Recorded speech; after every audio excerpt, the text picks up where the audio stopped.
In the late 1960s, Californian residents had become gripped by fear by a mysterious killer.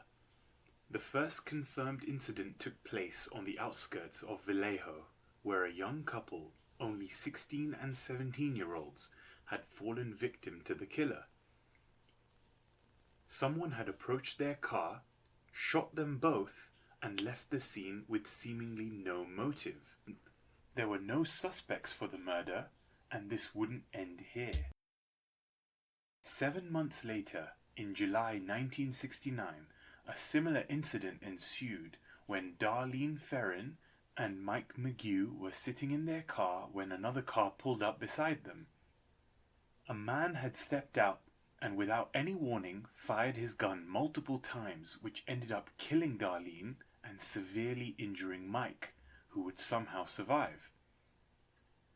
A few hours later, a man called the police department, giving the location and brief details of the crime scene, as well as claiming responsibility for the attack.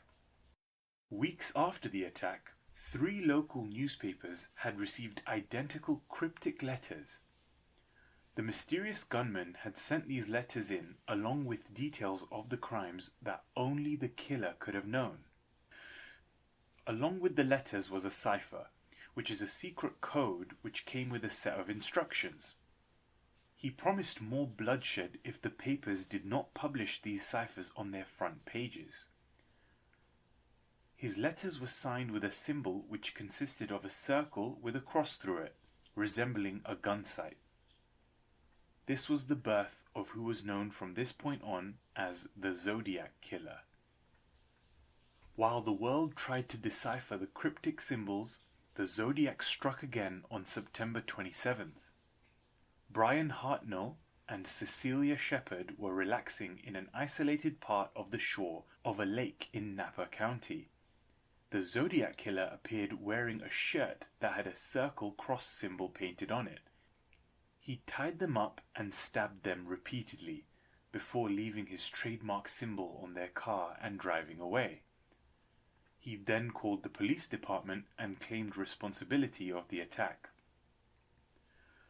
Cecilia lived long enough for the paramedics to arrive, but sadly died shortly thereafter due to her grave wounds. Miraculously, Brian survived, telling the police of the terrifying encounter. Just 2 weeks later, a taxi driver named Paul Stein was shot in the head while on duty in San Francisco. The crime didn't seem linked to the Zodiac Killer. However, the killer boldly sends a letter along with a piece of the bloody shirt that belonged to Paul to a local newspaper. The Zodiac mocked the police, claiming he would target school children next. The letters continued to be sent to newspapers, which included a total of 3 ciphers, along with taunts and threats. He claimed to have killed dozens more people than what was reported or could be directly linked to him. His victims didn't seem to have any pattern or motive other than the desire to kill. The Zodiac Killer was living amongst society, never leaving enough evidence behind to give police any good leads. In 1974, his letters suddenly stopped, and the case was cold as ever. More than 5 decades later, the Zodiac's identity remains one of the greatest mysteries in American crime history. He was a man who played a twisted game of cat and mouse with the entire state of California, leaving behind a blood trail, fear, and unsolved puzzles. Even after extensive investigations and countless suspects, the case remains open.